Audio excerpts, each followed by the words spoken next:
a gente agora vai ter uma entrevista muito importante também, porque o Brasil inteiro está comentando as atrocidades, maldades absurdas contra uma criança pelo padrasto, um homem público, um vereador.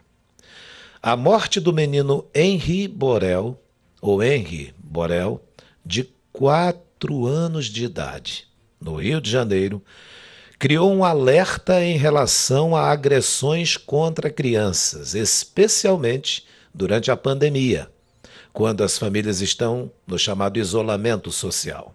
A mãe e o padrasto do menino, o vereador Doutor Jairinho, filiado ao Solidariedade, foram presos ontem sob suspeita de atrapalhar a investigação. A mãe de Henry morava há 3 meses com o vereador. 3 meses. Aliás, ele já tem histórico de agressões com outras ex-mulheres e suas filhas ou filhos. Para a gente compreender melhor essa situação, nós convidamos a delegada Débora Mafra. Ela é titular da Delegacia Especializada em Crimes contra a Mulher. Delegada Débora Mafra, como vai a senhora? Bom dia. Bom dia, que prazer estar aqui com você, com nossos ouvintes, para dar mais informações e orientações que realmente esse caso está trazendo um grande clamor social, não somente do pessoal do Rio de Janeiro, mas do Brasil todo, né? É um caso assim que realmente traz uma tristeza muito grande quando a gente vê uma criança sendo atingida, como foi atingida, totalmente vulnerável na mão do padrasto. Eu fiquei muito sensibilizado quando ontem à noite lia em uma rede social o padrasto dando, o pai, aliás, pai, dando uma entrevista e dizendo que o filhinho dele disse: pai, deixa eu ficar mais um dia com o senhor. Puxa, aquilo, eu lembro até agora dessa frase. Mas, doutora, até onde as investigações apontam, a mãe do Henry tinha conhecimento das agressões do padrasto contra o próprio filho. Esses relacionamentos chamados abusivos colocam em risco a vida não só das mães, como dos filhos? Colocam. Colocam sim, tanto que nesse episódio triste a gente percebe que ela está presa no ciclo da violência. Ela não consegue agir como o certo seria, até pelo instinto materno, ela não age. Ela vai ter que cumprir realmente a pena pela omissão. Ela tinha o dever de cuidado daquele menino. Então, eu imagino, ela já sabia, ela estava tentando, como a maioria das vítimas de violência doméstica, que é o caso dela, é acreditar que foi a última vez, é acreditar que alguma coisa vai acontecer que vai mudar a personalidade daquele agente causador daqueles crimes que ele estava cometendo.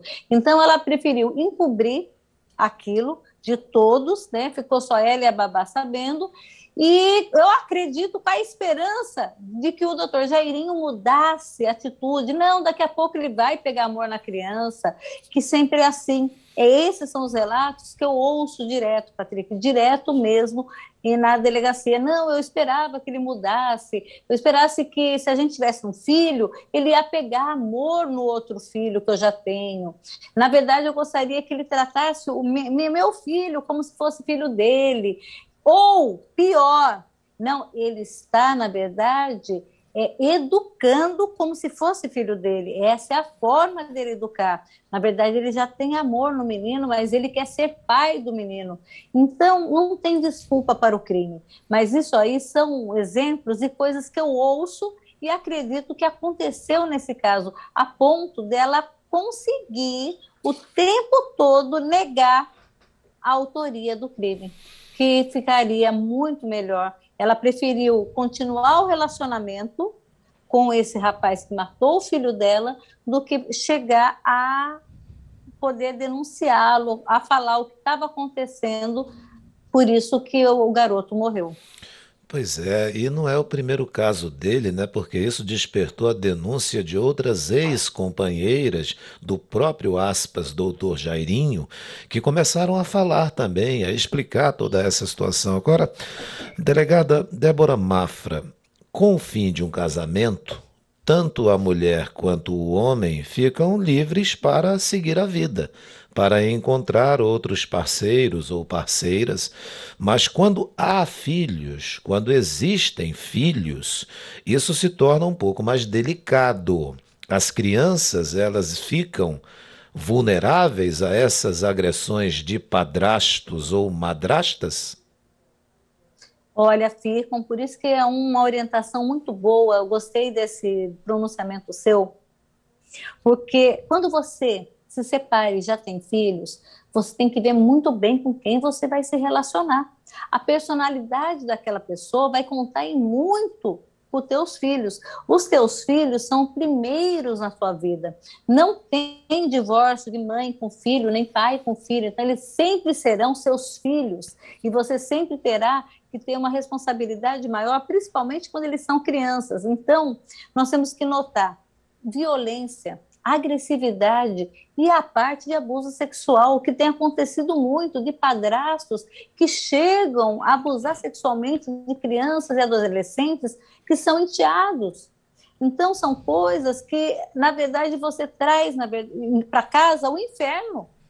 Né? Então você tem que saber muito bem com quem você vai se relacionar. Para isso existe namoro, mas hoje os relacionamentos têm sido relacionamentos micro-ondas.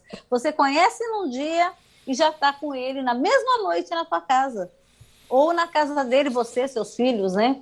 O início sempre é maravilhoso, mas a mãe e o pai têm que tomar cuidado observando a personalidade. Então, uma das orientações que eu dou: primeiro, não leve para a tua casa de início, não entre na casa dele também de início. Comece a perceber atitudes. Olha, o agressor, geralmente ele é agressor com qualquer tipo de vulnerabilidade, animal, criança, adolescente, mulher. Veja como ele trata a mãe dele, veja como ele trata os filhos dele, veja como ele trata animais. Se ele tiver alguma atitude agressiva ou violenta, essa pessoa já não serve para estar junto com você na tua casa com teus filhos. E também a parte sexual. Sempre é bom verificar como ele é, né? Nunca deixar, de forma alguma, criança e adolescente que são vulneráveis nessa parte, com estranhos e principalmente com o padrasto, não querendo falar você vai descontar, mas até ele demonstrar confiança. Então, para você se casar, para você se unir num relacionamento duradouro, conheça muito bem a pessoa. Ah, doutora, mas eu me apaixonei, eu sei que eu pensava que ia mudar, porque ele falou que ia mudar. Não muda. E sempre é bom você conversar com o seu filho. Com a idade que for, pode ver que o Henry, com 4 anos, já falava que não queria ficar com o padrasto. É bom você ouvir, antes até de morar junto. Porque muitas vezes as coisas não acontecem na sua frente, acontecem por trás. E é bom você acreditar que a criança, quando ela começa a evitar muito uma pessoa, aquela pessoa faz mal para ela. Tanto que criança é muito autêntica, que quando ela gosta de uma pessoa, quando ela vê aquela pessoa, ela corre, quer abraçar, quer beijar. E quando ela não gosta, alguma coisa tem. Então a gente dá esse alerta para as mães e para os pais, no momento de se relacionar com uma nova pessoa, verificar muito bem quem é essa pessoa, para não acontecer como aconteceu com essa criança. E para você ver, Patrícia, que não tem classe social, que eles são classe social alta, alto grau de escolaridade, e mesmo assim o crime acontece. Pois é, e a senhora tocou em assuntos muito importantes, como, primeiro, a importância do namoro antes de levar para morar na sua casa. E a senhora citou até o relacionamento micro-ondas, aquele que é rápido, né? Conheceu hoje, já quer levar para sua casa ou apartamento, é preciso ter cuidado. Uma outra situação que eu gostaria de abordar com a senhora: as crianças, elas têm medo, como todos nós temos medo. Quando a gente é criança, a gente tem mais ainda. Será que os pais estão observando bem a mudança de comportamento de suas crianças quando ficam meio caladas, meio que sisudas, não querem mais brincar? Os pais percebem isso para saber ao ponto que alguma coisa está errada e como fazer? Eles percebem, mas se eles quiserem cobrir uma terceira pessoa, como é o caso, culpa a criança. Ah, essa criança aí é mal educada. Ah, ela é antissocial. Ela não, ela tem ciúme de mim e não aceita meu novo parceiro ou minha nova parceira. Fique de olho.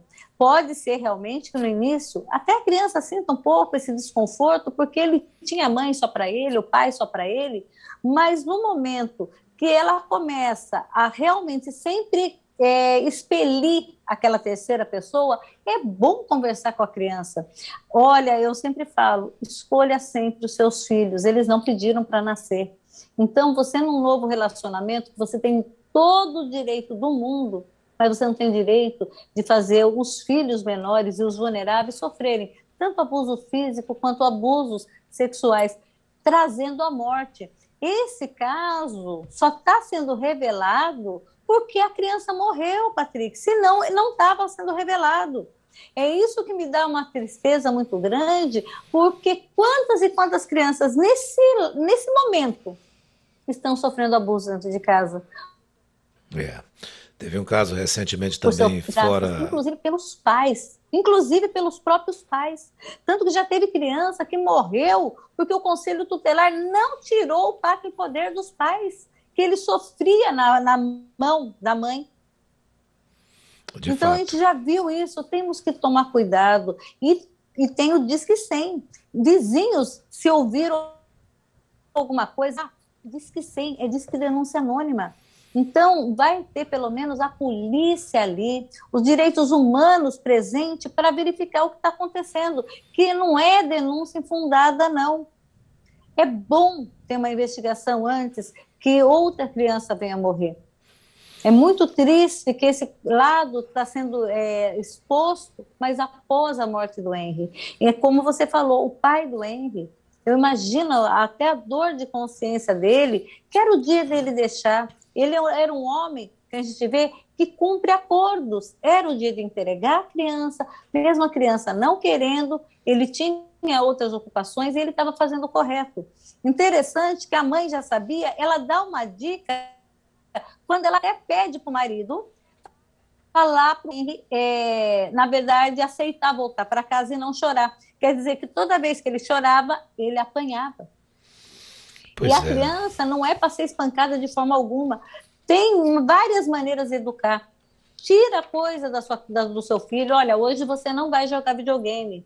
Se ele tem celular, hoje você não vai pegar o celular por motivos de educação. Espancamento não é educação, espancamento é crime. Agora, delegada, o laudo do IML, que esse vereador, doutor Jairinho, nem queria que levasse para o IML o corpo, né? O laudo do IML mostra que aquela criança foi brutalmente espancada, brutalmente espancada. O fígado explodiu dentro da criança, a cabeça, o crânio da criança, são coisas inimagináveis. E a mãe sabia, por isso que eu pergunto à senhora, o que leva uma mulher a fazer algo assim, a permitir, a tomar conhecimento, uma mulher e uma mãe, porque ela é mãe também, o que leva é a dependência econômica, é o medo de se separar, de perder aquela vida de luxo, o que será? No dela, a aparência é dependência emocional. A dependência emocional, ela é um relacionamento relativamente novo, então ela deveria estar muito apaixonada, porque acontece isso em relacionamentos novos, e ela estava com uma dependência emocional muito grande. Às vezes, ela até também mudou de vida social. Então, ela estava gostando da nova vida que ela tinha, e ela estava muito apaixonada, e ela não queria, naquele momento, romper, até com esperança que o Jairinho mudasse. Não, é que agora o relacionamento é novo, eles vão se apegar. E ela estava permitindo, queira ou não, ela estava permitindo, sim, com a sua omissão, que ele fizesse aqueles abusos físicos ao filho, às vezes até, como eu falei, achando que estava educando a criança, porque ela tinha que ter se intrometido. Nós percebemos aquela imagem do elevador, que a criança não quer olhar o padrasto. E o padrasto passa a mão na cabeça da criança e você percebe que a mãe está com uma cara meio fechada. Tipo, querendo dizer para ele que acho que não estava gostando das atitudes dele, mas ela não estava emocionalmente com força para romper. É interessante isso, ela passou até por cima do instinto materno. Então, muitas vezes, a paixão, que é um período que as emoções da pessoa estão em turbulências, não deixa você enxergar muita coisa. Ela está nesse período, a gente percebe isso, mas isso não justifica a omissão dela de forma alguma, mas explica o que estava ocorrendo. E eu acho até admirável, após a morte, ela ainda agindo dessa maneira. Pode ser também que ela sofra algum tipo de ameaça e ela está presa no ciclo da violência e ela não tem coragem de agir contra ele, além de ser presa emocionalmente, sendo ameaçada também, porque a gente percebe que até a babá foi ameaçada também, se caso revelasse o que ocorreu. Para você ver como não era coisa certa, né? Que coisa certa pode se falar, e ele não deixava, tanto que ele não queria que o corpo fosse PML, tanto que ele queria enterrar o quanto antes. E você percebe que ele não teve sentimento algum pela criança. Quando a criança já faleceu, ele entra no elevador e ainda arruma o cabelo. Quer dizer, ele estava com cabeça até para ver se ele estava belo ou não estava belo, que não é um momento, no momento que uma criança falece, que nem eu não conheci. E eu estou extremamente emocionada com a morte dessa criança. Ela mexe com a gente.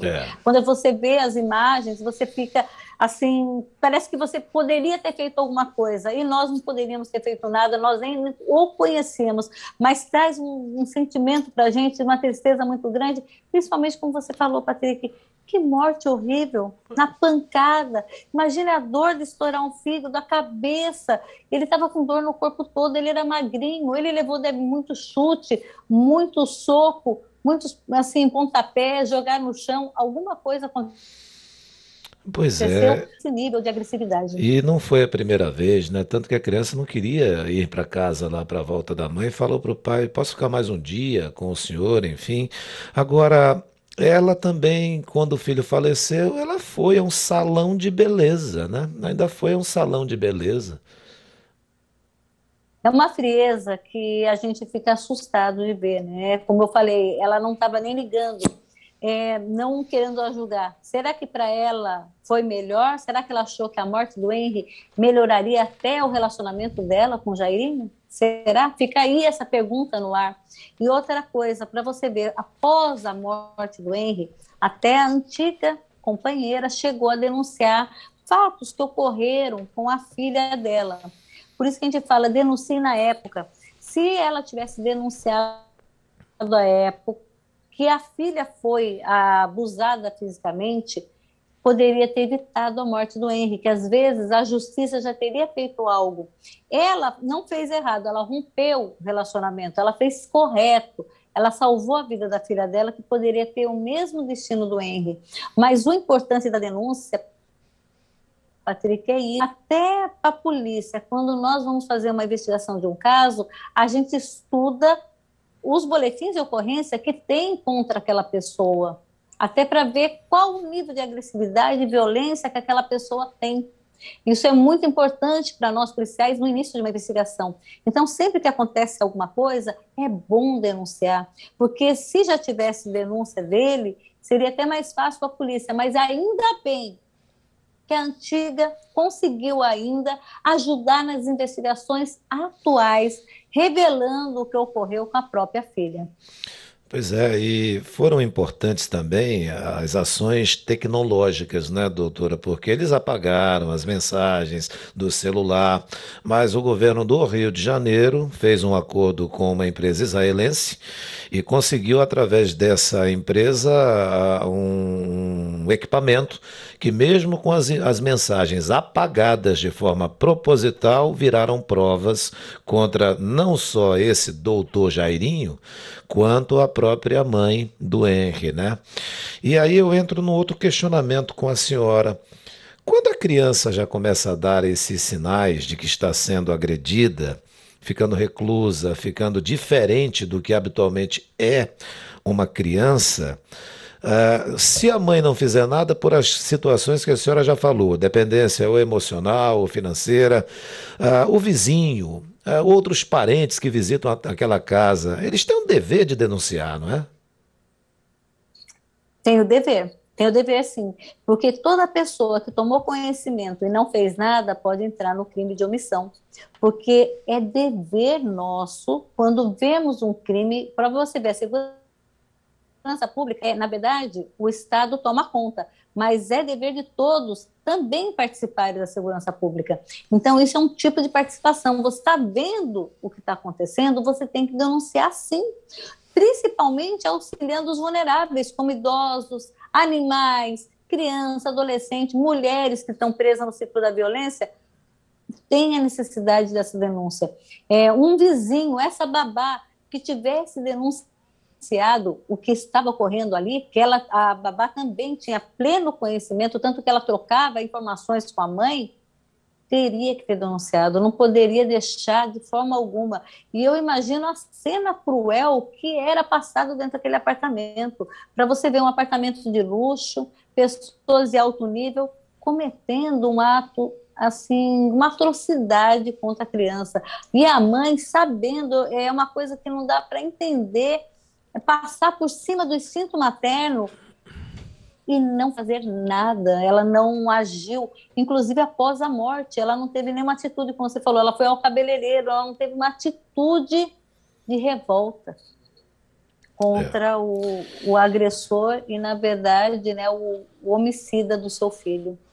É isso. Bom, vamos aguardar agora que a justiça se pronuncie da maneira mais severa que tem que ser. Vamos aguardar isso. Eles estão presos isolados, porque os outros presos podem se revoltar e fazer a tal justiça com as próprias mãos, e eles vão ficar aí numa espécie de quarentena. Delegada Débora Mafra, muito obrigado por ter conversado conosco, dar o seu conhecimento, emprestar um pouco nesse caso, chamar a atenção das mulheres para não se acovardarem, né? E também as outras pessoas para denunciar mesmo isso. Eu fico imaginando aquela criança que não pode falar nada porque é ameaçada por quem faz essa agressão e que não fica marca, porque também tem a violência psicológica, que deixa marcas sim, mentais, não aquelas físicas, né? E eu noto que a senhora está profundamente emocionada também ao lembrar desse caso e ao falar como mãe, como mulher e como autoridade policial. Por isso, muito obrigado, doutora Débora Mafra, pela participação. Até uma próxima participação com a senhora e tenha um bom fim de semana. Eu agradeço muito, estou sempre à disposição e contem comigo. Um grande beijo a todos os ouvintes e um bom final de semana para você, Patrick. Um Muito abraço. obrigado. Um grande abraço para a senhora.